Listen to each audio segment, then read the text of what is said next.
أعوذ بالله من الشيطان الرجيم.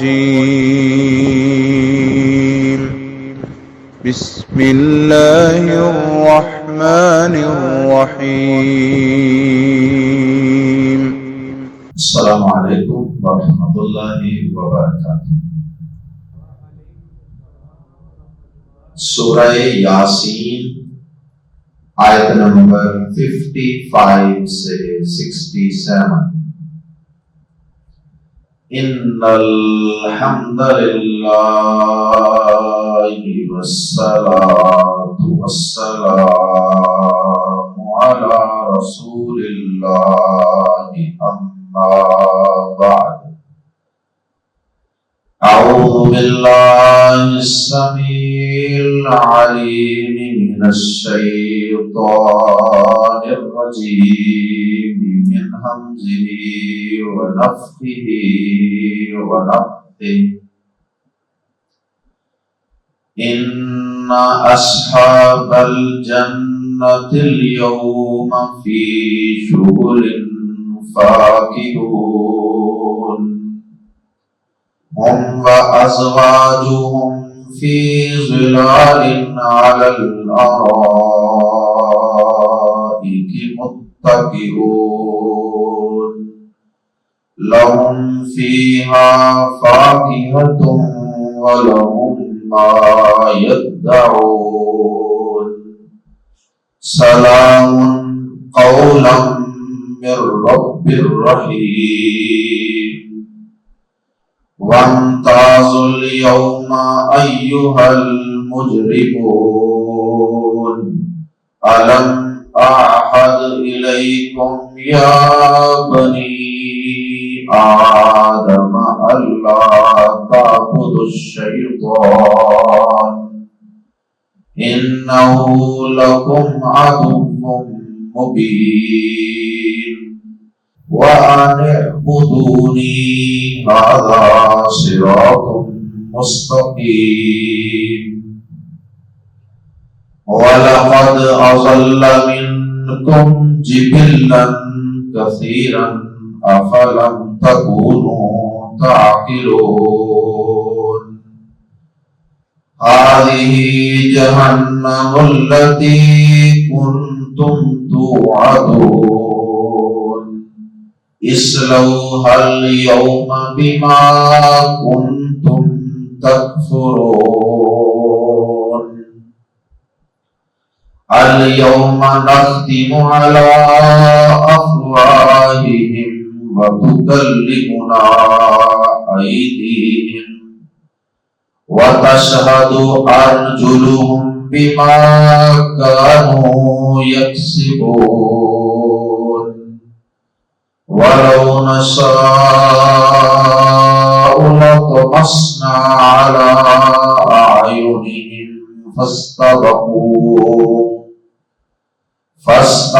الصِّرَاطَ فَأَنَّىٰ يُبْصِرُونَ۔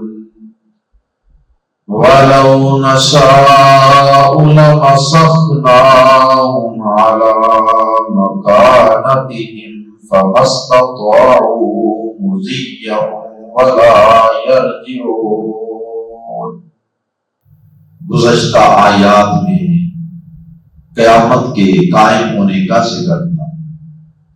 قیامت یکدم ایک چیخ اور ایک آواز کے نتیجے میں اللہ کے حکم سے قائم ہو جائے اور پھر لوگوں کو ان کی آرام گاہوں سے خواب گاہوں سے بیدار کر دیا جائے گا، انہیں زندہ کر کے اٹھا دیا جائے گا، سب کے سب یکدم یک لخت میدان محشر میں حاضر ہو جائیں اور اللہ پاک کی طرف سے سب سے پہلی سیکیورٹی یہ دی جائے گی کہ اعلان کر دیا جائے گا کہ دنیا کے بادشاہوں کی طرح آج یہاں کسی قسم کا کسی بڑے سے بڑے مجرم پر بھی کوئی ظلم نہیں کیا جائے۔ یہ ذکر تھا گزشتہ آیات میں۔ اب اللہ پاک نے جب ظلم نہیں کیا جائے گا تو پھر کیا ہوگا؟ یہ بات بیان فرمائی ہے آیات زیر تفسیر میں کہ جتنا کسی نے عمل کیا ہوگا اور جو کسی نے عمل کیا ہوگا اسی کا بدلہ دیا جائے گا، اور وہ بدلہ دو طرح کا ہوگا، دو صورتیں ہوں گی اس بدلے کی، یا تو اچھے اعمال، نیک اعمال، اعمال صالحہ کے نتیجہ میں جنت کی عظیم نعمتیں، اور یا پھر اعمال بد، برے اعمال کے نتیجے میں جہنم اور اس کے ہولناک اور خوفناک عذابات اور سزائیں۔ اللہم لا تجعلنا۔ تو اللہ پاک نے پھر آگے بتا دیا کہ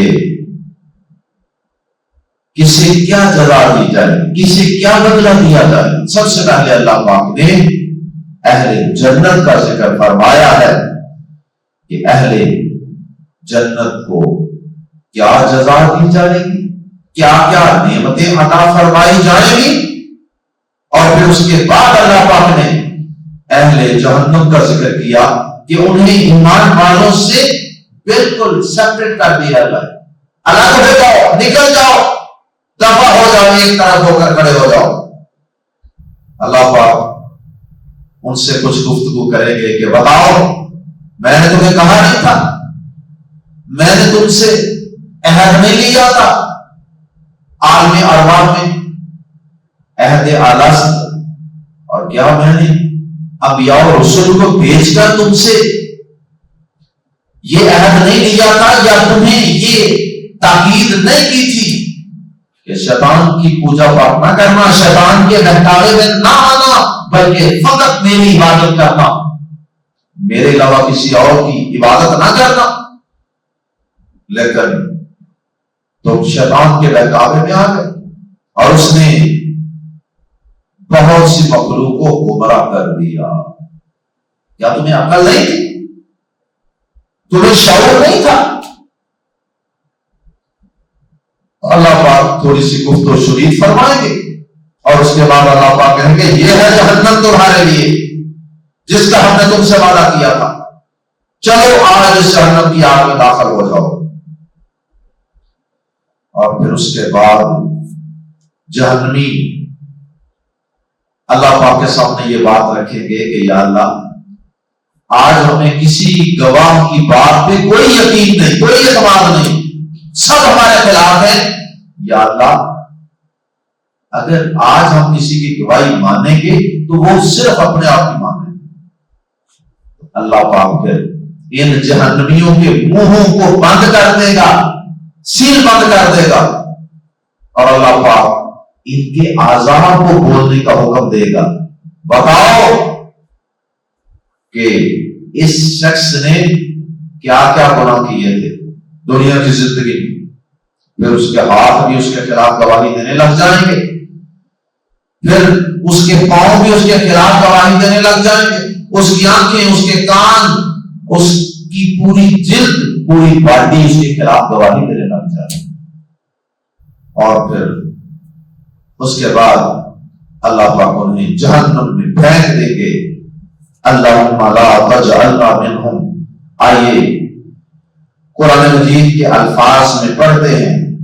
سب سے پہلے اہل جنت کا عیش و نشاط اور آرام و سکون، آیت نمبر 55 سے، اِنَّ أَصْحَابَ الْجَنَّةِ، بے شک جنت کے رہنے والے، الْيَوْمَ آج، فِي شُغُلٍ، ایک شغل میں، فاکہون، خوش ہیں، شغل، ایسی مشغولیت جو انسان کو باقی ہر کام سے بیگانہ کر دے۔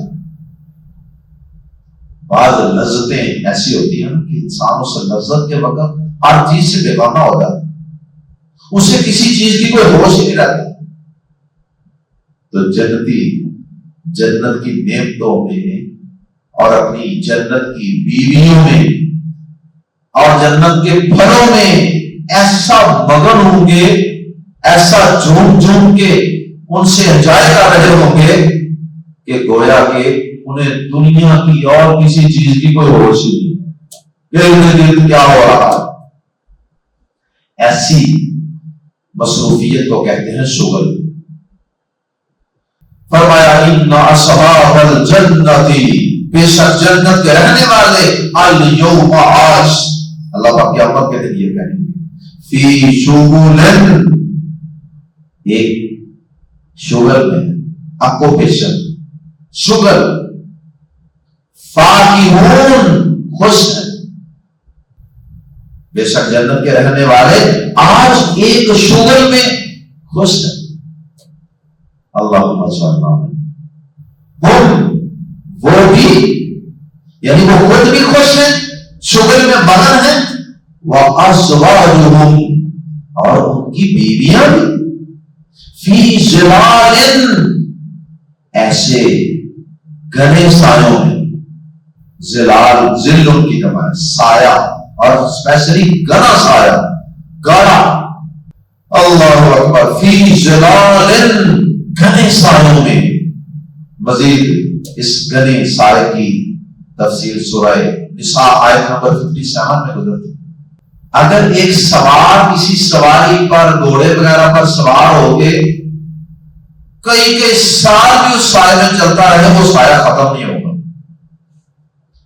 دنیا میں بھی سایہ ایک بہت بڑی نعمت ہوتی ہے گرمیوں میں، لیکن پرابلم اور پریشانی اور ٹینشن انسان کو ہر وقت یہ ہوتی ہے کہ یہ سایہ ابھی ختم ہو جانا، ابھی دھوپ آ جانی۔ لیکن جنت کا سایہ وہ گھنا سایہ ہے، اندر دھوپ بھی نہیں آئے گی، اور پھر گھنا کا یہ مطلب ہی ہے کہ بہت لمبا بھی ہوگا۔ ہم وازواجہم فی ظلال، وہ اور ان کی بیویاں گھنے سایوں میں، علی الارائک، تختوں پر، بادشاہوں جیسا پروٹوکول، علی الارائک، اریکۃ کی جمع، علی الارائک، تختوں پر، متکئون، تکیہ لگائے ہوئے ہوں گے، ٹیک لگائے ہوئے ہوں گے۔ ٹیک جب انسان لگاتا، بڑا جب انسان ریلیکس ہوتا تو انسان پھر اپنی مجلس میں ٹیک لگا کر بیٹھتا۔ فرمایا وہ اور ان کی بیویاں گھنے سایوں میں، تختوں پر تکیے لگائے ہوئے ہوں گے۔ اللہم اجعلنا، یا اللہ جنت کی یہ نعمتیں ہم گناہگاروں، ہم فقیروں کو بھی عطا کر دینا اپنی رحمت اور اپنے فضل سے۔ لہم، ان کے لیے، فیہا، اس میں یعنی جنت میں، فاکہۃن، کئی طرح کے پھل، فاکہۃن من تنوین، تقسیم کے لیے، کثرت بیان کرنے کے لیے، فاکہۃن، کئی طرح کے، بہت زیادہ پھلوں کے۔ قرآن مجید نے چند پھلوں کا ذکر کیا ہے جو اس دور میں جن سے لوگ انٹروڈیوس تھے، لیکن قرآن مجید نے وہ چیزیں جو اس دور میں جب قرآن مجید اترا تھا، اس دور میں اور اس علاقے میں لوگ جن چیزوں کو زیادہ نہیں جانتے تھے، قرآن مجید نے ان پہ بہت زیادہ فوکس نہیں کیا۔ اب اگر اس دور کے اندر یہ کہا جاتا کہ جاپانی پھل بھی ہوگا جنت میں، تو اسٹرابری ہوگی، وہاں بھی لیچیاں ہوگی، تو شاید مکہ والے لوگوں کو ان باتوں کی اتنی سمجھ نہ آتی اور ان کے لیے ان پھلوں میں اتنی اٹریکشن ہی نہ ہو۔ بہرحال اللہ پاک نے مشہور پھلوں کے نام تو قرآن مجید میں ذکر کر دیے، لیکن ساتھ ہی مطلقاً یہ کہہ دیا لہم فیہا فاکہۃ، ان کے لیے اس جنت میں کئی طرح کے پھل۔ دنیا کے پھل آخرت کے اور جنت کے پھلوں کے مقابلے میں تو کوئی حیثیت ہی نہ رکھتے۔ وَلَهُمْ، اور بات ہی ختم کر دی، وَلَهُمْ، اور ان کے لیے وہ کچھ ہے، وَلَهُمْ، اور ان کے لیے وہ کچھ ہے، مَا يَدَّعُونَ، جو وہ طلب کریں گے، جو مانگیں گے وہ ملے گا، اس سے بڑی بات ہی کوئی نہیں۔ ساری بات ہی ختم ہو جائے. بے حد و حساب نعمتیں، یہ ہیں جسمانی لذتیں جس انسان کا جسم سکون اور سرور محسوس کرتا ہے. ایک تو عزت پروٹوکول تختوں کے اوپر، دوسرا جسمانی راحت کے لیے تکیے ٹیکے لگی ہوئی ہیں. وہ تکیے کوئی اپنے ذہن میں یہ دنیا کے یہ چھوٹے چھوٹے اور بدبودار اور گدے کمروں والے جو ہوٹلوں وغیرہ میں پڑے ہوتے ہیں نا گدے تکیے، یہ نہ اپنے ذہن میں لانا. وہ جنت کے تکیے اللہ تعالیٰ بہتر جانتے ہیں کہ وہ کیسی ٹیک لگانے والی جگہ ہوں. تو تختوں پر بیٹھے ہیں، تکیے لگائے ہوئے ہیں، جو چاہیں جو دل کرتا ہے کھانے کو وہ مل رہا ہے. اور بیویاں پاس ہیں انجوائمنٹ کے لیے. اور پھر یہ جنتی اور ان کی بیویاں دونوں ہی جوان ہیں، فل جوانی، فل شباب اور نعمتوں کی کثرت، اور پھر جنت کی شراب پینے. اب یہ ساری تھی جسمانی لذتیں جس سے جسم کو راحت اور سکون ملتا ہے. آگے روحانی لذت کا ذکر کر دیا. سلام سلام ہو، ایک تو اللہ پاک کا دیدار اور پھر ایک اللہ پاک کی طرف سے سلام. یہ جنت کی نعمتوں میں سے سب سے بڑی نعمت ہو، اور یہ روحانی ایک نعمت ہو. یعنی اس کا انسان کی جو باڈی ہے اس کی تسکین سے تعلق نہیں ہے، بلکہ اس کا تعلق ہے انسان کی ذہنی تسکین کے ساتھ. جسمانی تسکین ایک الگ چیز ہے اور ذہنی اور روحانی تسکین الگ چیز. جیسے نماز پڑھ کے قرآن پڑھ کے ایک خاص قسم کی تسکین اور سیٹسفیکشن انسان کو حاصل ہو. تو فرمایا سلام سلام ہو. رب رحمان کی طرف سے جنتیوں کو سلام کہا جائے گا. اور دوسری آیات میں ذکر ہے کہ اللہ تعالیٰ کا دیدار بھی نصیب ہوگا، جیسا کہ سورہ توبہ، سورہ یونس اور دیگر سورتوں کے اندر موجود ہے کہ اللہ پاک کی طرف سے اعلان کیا جائے گا کہ آج کے بعد میں ہمیشہ کے لیے تم پہ راضی ہوں، آج کے بعد میں تم سے ناراض نہیں ہوں گا. یہ اعلان اور یہ اناؤنسمنٹ جنتیوں کے لیے سب سے بڑی دولت ہوگی، سب سے بڑی روحانی تسکین ہوگی. سلام سلامتی ہو، امن ہو. قولا من رب الرحیم، قولا یہ قول ہوگا، یہ کہا جائے گا من کی طرف سے، رب پروردگار کی طرف سے، رحیم جو بے حد مہربان. اللہم صل علی.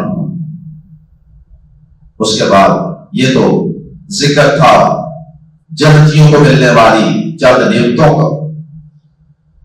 اللہ اکبر. اس کے بعد اللہ پاک نے بتایا کہ جہنمیوں سے اب کیا کہا جائے گا. ان سے کہا جائے گا کہ چلو دنیا میں تو تم ایمان والوں کے ساتھ رہتے رہے نا، ایک گلی میں، ایک محلے میں، ایک فیکٹری میں، ایک ادارے میں پڑھتے رہے، کام کرتے رہے، جو کچھ بھی تھا دنیا میں تو کسی حد تک کٹھے رہنا پڑتا ہے ہر مذہب کے لوگوں کو، ہر عقیدے کے لوگوں کو. لیکن آج قیامت کا دن ہے، آج تم سب الگ الگ کر دیے جاؤ، چھانٹی کر دی جائے. مشرک الگ، کافر ایمان والوں سے الگ، سود خور الگ، زانی شرابی الگ. کہا جائے گا ممتازو، اور الگ ہو جاؤ، سائڈ پہ ہو جاؤ، اسٹینڈ اپارٹ، ایک سائڈ پہ کھڑے ہو جاؤ. ایمان والوں کے اندر فکس ہو کے کھڑے ہونے کی آج اجازت نہیں. وامتازو کا معنی اور، امتازو الگ ہو جاؤ. اليوم آج ایھا المجرمون، اے مجرموں، اور الگ ہو جاؤ آج اے مجرموں. اور ساتھ پھر اللہ تعالیٰ الگ کرنے کے بعد ان سے مخاطب ہو کے کہیں گے علم کیا نہیں، کیا نہ آہد، میں نے تاکید کی تھی، کیونکہ یہ جو آہدہ کا لفظ ہے، اس کے بعد اگر الہ کی پریپوزیشن آ جائے، الہ کا حرف جار آ جائے، تو پھر اس کا معنی عہد لینا نہیں ہوتا، پھر اس کا معنی تاکید کرنا. علم آہد، کیا نہ میں نے تاکید کی تھی علیکم تمہیں، یا بنی آدم، اے آدم کی اولاد، اے آدم کی اولاد، کیا میں نے تمہیں تاکید نہ کی تھی؟ تاکید کیسے کی تھی اللہ پاک نے؟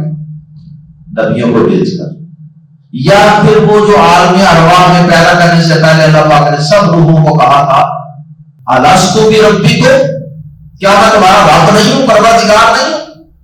کیا میں نے تمہیں تاکید نہ کی تھی اے آدم کی اولاد ان کے لا تعبدوا الشیطان، کہ تم شیطان کی عبادت نہ کرنا؟ کوئی شخص بھی شیطان کے لیے نماز نہیں پڑھتا، رکوع سجدے شیطان کے لیے نہیں کرتا، شیطان کو اس طرح مدد کے لیے نہیں پکارتا. تو پھر کیا ہو رہا ہے شیطان کی عبادت سے؟ شیطان کی عبادت کا جہاں بھی قرآن مجید میں ذکر آتا ہے اس سے مراد یہ ہے کہ شیطان کے کہنے پر اللہ کو چھوڑ کر غیروں کی اور الہوں کی پوجا پاٹ کرنا. کیا میں نے تمہیں تاکید نہ کی تھی اے آدم کی اولاد کہ شیطان کی عبادت نہ کرنا، یعنی اس کی باتوں میں آ کر توحید سے نکل کر شرک کی طرف نہ چلے جانا. انہو، یقیناً وہ، لکم، تمہارے لیے، یا تمہارا عدو مبین، کھلا دشمن ہے. میں نے تمہیں یہ ساری باتیں تو پہلے بتا دی تھی، کتابیں بھیجی، نبی بھیجے، اور کائنات میں اپنی توحید کی بے شمار نشانیاں میں نے چھوڑی، جنہیں دیکھ دیکھ کے تم میری توحید کو پہچان سکتے تھے کہ سب اللہ تعالیٰ کی کاریگری اور اس کی قدرت کے سب کرشمے ہیں. لیکن اس کے بعد میں تم مجھے چھوڑ کر اپنے جیسے ہی یا اپنے سے بھی کمزور چیزوں کو پوچھتے رہے اور ان کو مدد کے لیے پکارتے رہے. اور میں نے تمہیں کیا یہ تاکید نہیں کی تھی وَأَنِ اعْبُدُونِي، اور یہ کہ میری عبادت کرو، یہ صراط مستقیم، سیدھا راستہ. کیا یہ ساری باتیں تمہیں بتائی نہیں؟ اللہ کی عبادت، صرف اللہ کی عبادت، صرف اللہ سے مانگنا، صرف اللہ کے سامنے جھکنا، یہ ہے اللہ کی عبادت، اور باقی سب شیطان کی عبادت. کیا یہ ساری باتیں تمہیں بتائی نہیں؟ اللہ اکبر. یہ اسی طرح کی عبادت جس طرح سورہ ملک میں ہے کہ جہنمیوں کو جہنم میں پھینکتے وقت فرشتے پوچھیں گے کہ کیا تمہارے پاس کوئی ڈرانے والا نہیں آیا تھا؟ یا تمہیں کسی نے یہ باتیں پہلے نہیں بتائی، سمجھائی نہیں تھی؟ اللہ اکبر. وَلَقَدْ، اور بلا شبہ یقیناً، اللہ پاک فرمائیں گے جہنمیوں سے خطاب کرتے ہوئے وَلَقَدْ، اور بلا شبہ یقیناً، اضل، گمراہ کر دیا، منکم، تم میں سے، جبلن، مخلوق کو، جبلن، مخلوق، کریشن، کثیرا، بہت سی، اور بلا شبہ یقیناً اس نے تم میں سے بہت سی مخلوق کو گمراہ کر دیا. میرے بتانے کے باوجود، میرے نبیوں کے سمجھانے کے باوجود اس نے تم میں سے بہت سی مخلوق کو گمراہ کر دیا. آفا، تو کیا، لم، نہیں، تکونو، تھے تم، تاکلون، سمجھتے. آفا لم تکونو تاکلون، تو کیا تم سمجھتے نہیں تھے؟ کیا تمہیں عقل نہیں تھی؟ جب اللہ نے بھی بتایا، نبیوں نے بھی بتایا، پھر بھی تم شیطان کے پیچھے لگے، پھر بھی طاقتوں والے رب کو چھوڑ کے کمزور مخلوقات کو پکارتے رہے. ہذہ جہنم، دیکھیے عقل سے کام نہ لینے کی کتنی بڑی سزا، سوچ سمجھ کو استعمال نہ کرنے کی کتنی بڑی سزا ہے. دین کے معاملے میں جو لوگ غور و فکر نہیں کرتے، کرنا ڈڑے مارتے ہیں، واضح آیات، واضح حدیث سن کے دوسری طرف کر، اور نہیں جی یہ ہمارے فرقے کے خلاف ہے، یہ ہمارے مسلک کے خلاف کی بات ہے، یہ ہمارے باپ دادا کے خلاف ہے. عقل استعمال، اللہ نے عقل، شعور، غور، فکر، تدبر، تفکر کا حکم دیا. کہا جائے گا ہذہ جہنم، وہ دیکھ رہے ہو وہ سامنے جہنم کی شعلے مارتی ہوئی آگ. ہذہ جہنم، یہ ہے وہ جہنم الذی، جس کا کنتم تھے تم توعدون، وعدہ دیے جاتے. توعدون، وعدہ دیے جاتے، فعل مضارع مجہول. اسلو، داخل ہو جاؤ. ساریہ یسرا کا لفظی معنی تو ہوتا ہے آگ سینکنا. جیسے سردی میں آگ سینکی جاتی ہے نا، آگ تپائی جاتی ہے، تاپی جاتی ہے، لفظی معنی ہوا ہے. لیکن اکثر یہ داخل ہونے کے معنی میں استعمال ہوتا ہے، یا اس کا یہ ترجمہ کر دیا جاتا ہے کہ داخل ہو جاؤ. اور یہ بھی ایک طرح کی طنز بھی ہوتی ہے نا کہ جہنم کی آگ تاپ لو، سینک لو. اسلوہا، سینک لو اسے، یا داخل ہو جاؤ اس میں. الیوم، آج، بازر بھی اس وجہ سے یا اس کے بدلے ما کنتم، جو تھے تم تکفرون، انکار کیا کرتے. دنیا میں انکار کرنا حق بات کا بہت آسان لگتا ہے، لیکن پتہ تو چلے گا کہ اس کا خمیازہ کیا بھگتنا پڑتا ہے. کہ ایک صحیح بات، قرآن کی آیت، پیارے پیغمبر کی حدیث سنائی جائے اور میں صرف اس وجہ سے ٹھکرا دوں کہ میری عقل نہیں مانتی، میرا معاشرہ نہیں مانتا، میرا مسلک فرقہ نہیں مانتا، میرے باپ دادا نہیں مانتے. اللہ اکبر، یہ کار ہے. اسلوہا الیوم، داخل ہو جاؤ آج اس میں، بما کنتم تکفرون، اس کے بدلے یا اس وجہ سے جو تم کفر کیا کرتے، انکار کیا کرتے. الیوم، آج، یہاں سے آگے اس بات کا ذکر ہے جس کی پیارے نبی صلی اللہ علیہ وسلم نے حدیث میں بھی وضاحت فرمائی. پہلے وہ حدیث سماعت فرما لیجیے، صحیح مسلم میں حدیث. جناب انس بن مالک رضی اللہ تعالی عنہ اس حدیث کے راوی کہتے ہیں کہ ایک دن پیارے نبی صلی اللہ علیہ وسلم ہنسنے لگے. تو کہتے ہیں کہ ہم نے آپ سے پوچھا کہ اللہ کے نبی صلی اللہ علیہ وسلم خیریت تو ہے، آج آپ اچانک ہنسنے لگ گئے، ہمیں کوئی اس کی وجہ سمجھ نہیں آئی. بظاہر آپ نے فرمایا کہ میں بندے کی اپنے رب سے گفتگو کو سوچ کر ہنس رہا ہوں. اللہ اکبر، جو وہ قیامت کے دن اپنے بندے سے کرے. اور وہ گفتگو کیا ہوگی؟ بندہ اپنے رب سے کہے گا کہ اے میرے اللہ، کیا تو نے مجھے ظلم سے پناہ نہیں دے دی؟ یعنی کیا تو نے اعلان نہیں کر دیا تھا کہ آج کسی پر ظلم نہیں کیا جائے گا؟ اللہ تعالیٰ کہیں گے بے شک میں نے تمہیں ظلم سے پناہ دے دی ہے، تم پہ کوئی ظلم نہیں کیا جائے گا. تو وہ کہے گا کہ یا اللہ، اگر آج ظلم نہیں نہ ہوگا، اس کی بات کا مفہوم یہ ہوگا کہ آج یہ جو دیگر لوگوں کی گواہیاں، یہ فرشتوں کی گواہیاں اور یہ نامہ اعمال، یہ ساری گواہیاں میں نہیں مانتا اور میں اس کو ضرور سمجھوں گا. آج میں اپنے سوا کسی گواہ کی گواہی اپنے خلاف منظور ہی نہیں کروں گا. اگر میرے اپنے علاوہ کسی اور نے گواہی دی اور مجھے جہنم میں پھینک دیا گیا، میں تو اس کو ضرور سمجھوں گا. اس لیے یا اللہ، آج اگر میرے خلاف کسی کی گواہی تو نے پیش کر دیا نا، تو وہ میرے اپنے جسم کی گواہی پیش کر. کیسا طریقہ اختیار کرے گا، کیا ہولناکی ہوگی جہنم کی کہ انسان کس حد تک دور کا سوچے گا کہ بس میرے علاوہ کسی اور کی گواہی مانی نہ جائے. اور جب میرے علاوہ کسی کی مانی نہیں جائے گی تو ظاہر ہے کہ میں اپنے خلاف تو گواہی نہیں نہ دوں گا. میں تو یہی کہوں گا نہیں میں نے یہ کیا نہیں تھا. جہنم سے بچنے کے لیے کیا کیا وہ جو باتیں لگائے گا. پیارے نبی صلی اللہ علیہ وسلم فرماتے ہیں کہ اللہ تعالیٰ فرمائے گا کہ ہاں ٹھیک ہے، تیرا یہ مطالبہ بھی مانا جاتا ہے، آج تیری ذات ہی تیرے خلاف بطور گواہ کافی ہے، یا پھر تیرے کرامن کاتبین، وہ بھی تو تیرے ہی قائمان ہے. پھر اللہ تعالیٰ اس کے منہ پر مہر لگا دے اور اس کے آزاد کو کہے گا بولو. یعنی زبان بند کر دی جائے گی اور باقی اعضاء ہاتھوں سے، انگلیوں سے، کانوں سے، آنکھوں سے، جلد سے، پاؤں سے، ہر چیز سے کہا جائے گا بولو، اس نے یہ کیا، آغاز سارے کے سارے اس کے خلاف گواہی دینے لگے۔ اس کے بعد پھر اللہ تعالیٰ اسے بولنے کی دوبارہ اجازت دیں گے، اور پھر وہ اپنے آواز سے کہے گا تمہارا ستیہ ناش ہو، تم مجھ سے دور ہو جاؤ، میں نے تمہاری ہی خاطر یہ سارا کچھ کیا تھا، میں تمہارا ہی دفاع کرنے کے لیے کہہ رہا تھا کہ آج تمہیں تکلیف نہ ہو جہنم میں چلنے کی وجہ سے، اور آج تم ہی میرے خلاف خود ہی ہو گئے۔ اللہ معاف فرمائے۔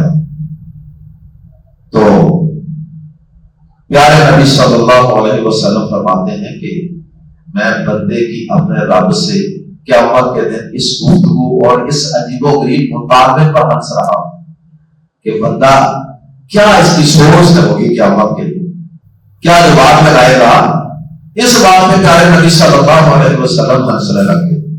جب اللہ ہی اپنے خلاف گواہی دے دیں گے تو پھر اس کے بعد کسی اور گواہی کی کیا ضرورت رہ جائے گی۔ کہا جائے گا الیوم آج نختم، ہم مہر لگا دیں گے علی افواہہم، ان کے منہوں پر، وتکلمنا، اور ہم سے باتیں کریں گے ایدیہم، ان کے ہاتھ، وتشہد، اور گواہی دیں گے ارجلہم، ان کے پاؤں، بما کانوا یکسبون، جو وہ کمایا کرتے تھے، اس چیز کی گواہی جو وہ کمایا کرتے تھے، یعنی اپنے اعمال کی خود گواہی دیں۔ اللہ تعالیٰ فرماتے ہیں کہ ہم ان کے منہوں پر مہر لگا دیں گے، اور ان کے ہاتھ اور ان کے پاؤں وہ ہم سے باتیں کریں گے۔ اللہ کے لیے کیا مشکل ہے، وہ کسی بھی چیز کو قوت گویائی عطا کرے۔ یہ زبان بھی تمہیں گوشت کا حصہ ہے، اس سے یہ ہلے تو آواز جو آتی ہے، اللہ پاک نے اس سے بولنے کی صلاحیت عطا فرمائی، اور وہ رب چاہے گا تو یہ ہاتھ بھی بولنا شروع کر دے۔ اللہ اکبر، اللہ اکبر، استغفر اللہ، استغفر اللہ۔ آگے اللہ پاک فرماتے ہیں، اب ذہن میں یہ سوال آتا ہے کہ قیامت والے دن جب انسان کے اعضاء اس کے خلاف گواہی دیں گے تو انسان ماننے پر مجبور ہو جائے گا، اپنے گناہوں کو مجبور ہو جائے گا۔ تو ذہن میں سوال پیدا ہو سکتا تھا کہ اللہ پاک دنیا کے اندر انسان کو کوئی اس طرح مجبور کر کے تو اس سے گناہ چھڑوا لیتے، شرک چھڑوا لیتے۔ اللہ پاک نے اس کا جواب بھی آخری آیات میں، 2 آیات میں دے دیا ہے۔ فرمایا وَلَوْ نَشَاءُ، اور اگر ہم چاہیں لفظ اللہ تو یقیناً طمسنا، ہم مٹا دیں، طمسنا، ہم مٹا ڈالیں، علی اعینہم، ان کی آنکھیں، ہم ان کی آنکھیں مسح کر دیں، ہم ان کی آنکھیں مٹا ڈالیں۔